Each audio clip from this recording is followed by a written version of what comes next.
প্রথমেই বলে রাখি এই ভিডিওটা শেষ অবধি দেখতে থাকো, প্রচণ্ড ইন্টারেস্টিং আছে। তো আমাদের তো জামাইবাবু হবে না, পিসাবাবুর জন্য আমরা ঝাল, লেবু, নুন, করলা দিয়ে তৈরি সব রকমের শরবত বানাচ্ছিলাম। তো দেখতেই পাচ্ছ আমি এখানে প্রথমে লঙ্কাগুলো বেটে নিচ্ছি। প্রচণ্ড ঝাল হয়েছিল শরবতটা।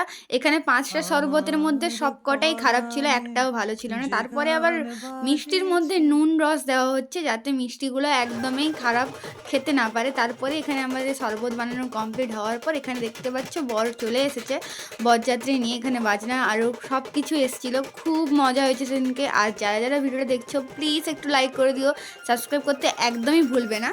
দেখতেই পাচ্ছ আমাদের পিসেমশাই পৌঁছে গেছে। আর কেমন লাগছে পিসেমশাইকে একটু কমেন্টে জানিও। তো এখানে বরকে বরণ করে নেওয়া হচ্ছে, আর আমরা এখানে ভাবছি কি করে গেট ঘিরবো আর জুতোটা চুরি করব।